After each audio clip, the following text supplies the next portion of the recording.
Salut à tous, c'est Stéphane Acassin, bienvenue sur EcoPositif. Je suis ravi de te retrouver pour cet épisode qui, je l'espère, va vraiment t'apporter un coup de boost et des outils concrets pour avancer dans ta vie. Si tu es nouveau ici, EcoPositif est un podcast dédié au développement personnel, à l'amélioration de soi et à l'inspiration. Et si tu fais déjà partie des fidèles, merci infiniment pour ton soutien, car tes messages et tes retours sont un moteur pour moi. Bienvenue dans ce tout premier épisode de 2025. Avant qu'on plonge dans le sujet d'aujourd'hui, je voulais prendre un moment pour te souhaiter une merveilleuse année.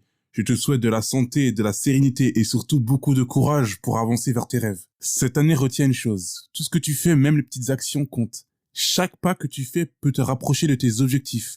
Tu as le pouvoir de transformer tes pensées en action et c'est exactement pour ça qu'EcoPositif est là. Pour t'accompagner dans cette transformation. 2025, c'est l'année où tu arrêtes de te trouver des excuses. L'année où tu commences à évoluer, à prendre en main ce que tu peux contrôler. Et si tu doutes de toi, souviens-toi que tu es capable de bien plus que tu ne le crois. Je suis tellement heureux de te retrouver ici dans ce petit espace où on peut partager, réfléchir et grandir ensemble. Alors prêt à faire de cette année un vrai tournant dans ta vie? Alors c'est parti, l'épisode peut commencer.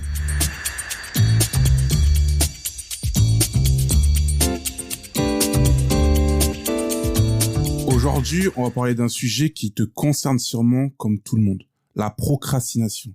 Cette tendance à repousser ce que tu sais être important, à préférer ce qui est facile et immédiat. Même si ça t'éloigne de tes objectifs, tu es honnête avec toi-même. Tu as sûrement déjà vécu ça. Tu sais, cette petite voix dans ta tête qui te dit « je le ferai plus tard ». Et puis plus tard devient jamais.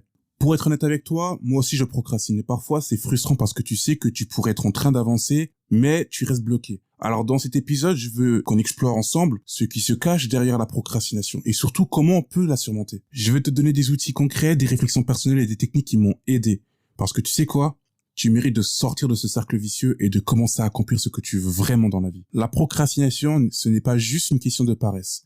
Derrière ce comportement, il y a souvent des mécanismes beaucoup plus profonds, comme par exemple la peur de l'échec. C'est une des raisons principales de la procrastination. On se demande, et si je rate? Et si je ne suis pas assez bon ou bonne? Cette peur devient tellement envahissante qu'on préfère ne rien faire du tout. Je me rappelle encore de la période où je voulais lancer mon podcast. J'avais une peur qui me paralysait, j'avais peur que les gens me jugent, que mon travail ne soit pas assez bien, et à force d'attendre, je perdais du temps précieux. Une autre raison, et ça c'est vraiment une dinguerie parce que j'ai vraiment du mal à ne plus être comme ça.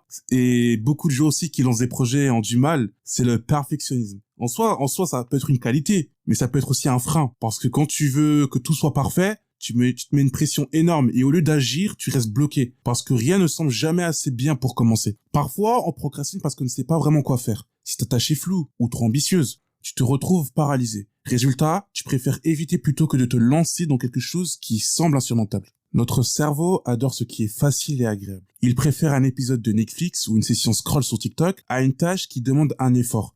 Le problème, c'est que ce plaisir instantané nous éloigne souvent de nos objectifs à long terme. Procrastiner peut sembler inoffensif sur le moment, mais à long terme, les conséquences peuvent être lourdes. Chaque fois que tu procrastines, tu accumules du stress. Cette tâche que tu évites ne disparaît pas. Elle reste dans un coin de ta tête, te rappelant sans cesse que tu devrais être en train de la faire. Et j'ai un exemple parfait, parce que même moi, je me suis retrouvé à plusieurs reprises dans cette situation. Combien de fois as-tu reporté un travail ou une obligation pour ensuite te retrouver à paniquer à la dernière minute? C'est dingue quand même. Quand tu procrastines, tu passes à côté d'opportunités. Chaque jour où tu n'agis pas est un jour perdu pour avancer vers tes objectifs. Une petite tâche reportée peut rapidement se transformer en une montagne. Plus tu attends, plus cette montagne devient difficile à escalader. C'est ce qu'on appelle l'effet boule de neige. Maintenant qu'on comprend pourquoi on procrastine et ses conséquences, passons aux solutions. Une des meilleures façons de surmonter la procrastination est de diviser une tâche en petites étapes. Par exemple, si tu veux écrire un livre, commence par définir ton sujet, puis écris une seule page. Chaque petite étape te rapproche du but. J'ai souvent été découragé par l'ampleur de mon projet, mais quand je l'ai découpé en petites tâches, tout est devenu plus simple. Deuxième solution, c'est la technique des 5 minutes. Dans ta tête, tu te dis, je vais travailler dessus pendant seulement 5 minutes. Souvent, le plus dur, c'est de commencer. Une fois que tu es lancé, tu te rends compte que ce n'est pas si terrible. Et tu continues. Ensuite, fixe-toi des deadlines. Donne-toi des dates limites pour chaque tâche. Parce que les deadlines créent une urgence qui te pousse à agir. Après avoir terminé ta tâche, offre-toi une récompense. Ça peut être un moment de détente, un cadeau, un bon repas ou simplement un moment pour te féliciter. Ton environnement joue un rôle crucial dans ta capacité à passer à l'action. Crée un espace de travail qui favorise vraiment la concentration. Éteins tes notifications, éloigne ton téléphone et aménage un environnement minimaliste et apaisant.